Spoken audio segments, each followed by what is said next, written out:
menace to sobriety. Just a menace, just a menace, just a menace. Menace to sobriety, just a menace. You know, discipline is hard, but it's fucking way easier than being ill-disciplined. That's really hard, and that's almost like a microcosm of the drinking thing. You know, let's just park addiction, because that's obviously that's something different. But we'll look at the middle lane sort of drinkers, if you like. Yeah. You know, people sort of like to call it a bit like what I was. I wasn't an addict. I know a few of you guests are sort of similar. Actually, when it comes down to it, you know, you're talking about the food there. Food is hard. You've got to eat 3 times a day, roughly. So you're constantly navigating. You've got to make a choice You've every got to time make you a eat. choice, and you're navigating an entire industry that is desperate for you to be a fat prick. You know, it's not it's not broccoli at the end of the day. I was it 2 for 1. Do you know what I mean? It's always chocolate. It's chocolate, or it's crisps, or it's something. And they're not stupid, these people. They put it at eye line, and they put it in nice colours, and you're resisting everything. So the food is a genuine thing. With discipline, it's solved nonetheless, because discipline solves genuinely everything. But the drink ain't like that. Just don't. Done. You know what I mean? Middle lane. I appreciate if you're an addict is different. That is different. I can't touch upon that. Yeah. I can't touch upon that subject. But if you don't, this is why it's not discussed, right? Because this requires everything from you. This whole journey that you've been on has come deep from within, right? I know you've tried it and all the rest of it, but I'm sure for years I've known.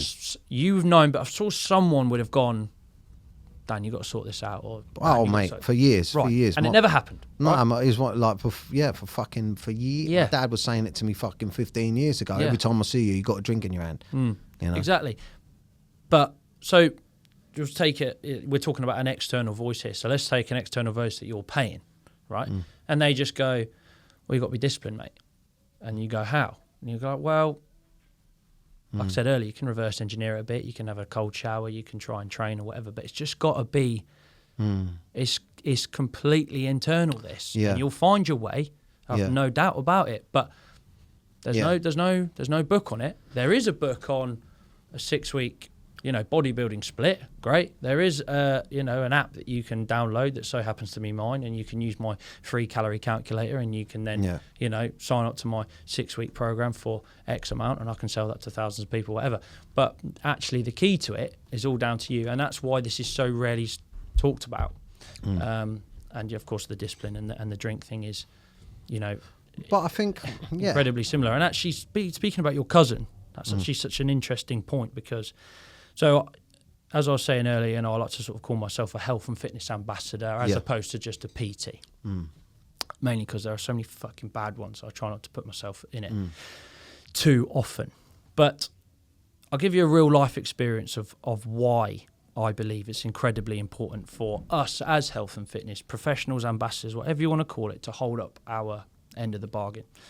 So a young man in my life, very close to, I won't name names, but anyone watching will know who I'm probably talking about by the end of this story. It's not important anyway. Young man very close to me went through a very difficult time, like unfortunately lots of young people do nowadays, but nonetheless, funnily enough, he dealt with it by drinking and taking drugs, which is how adults cope with it. So obviously he's going to, because he's a fucking kid, right? An incredibly sort of pivotal age as well. And the hole he found himself in was, funnily enough, a lot deeper than the one he started in because of the drink and the drugs. And it ended up so deep that he drove himself to a train station and got on the bridge, and thank fuck someone was there and walked him down, and he got back in the car and had a bit of a breakdown, and we helped.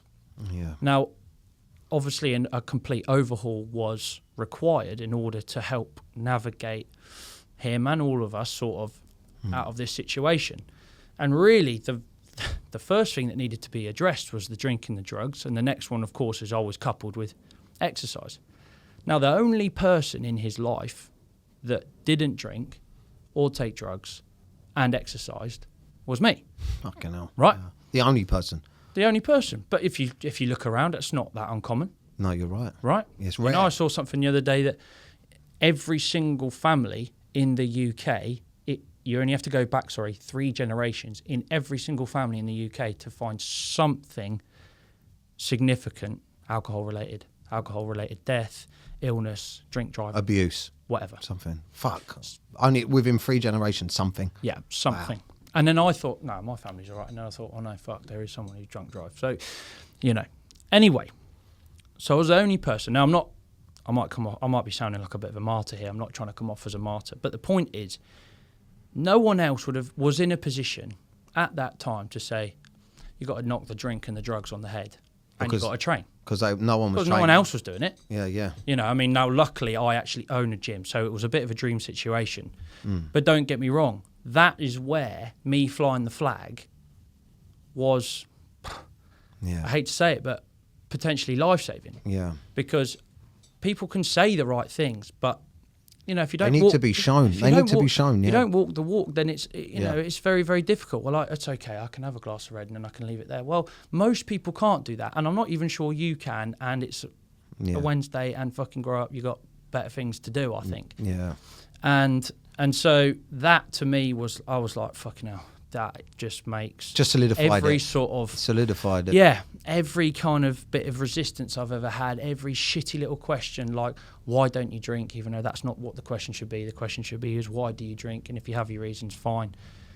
I was like, that's why. That is why. And that's why this is so important, and it has serious positive effects, but this over glamorization has unbelievably serious negative effect in the fucking personal training. And that's just in my industry. It's And mad. that's fucking hell. That's like the one that's, the whole world is trying to get you to go on the smash. You don't need the health and fitness industry to do it too. Anyway, luckily, funnily enough, he knocked the drink on the head. He knocked the drugs on the head. Came to my gym every day, and 6 months later, he raised over 7,000 quid for young minds by rowing a marathon and cycling a marathon. Wow! Talk about a fucking turnaround.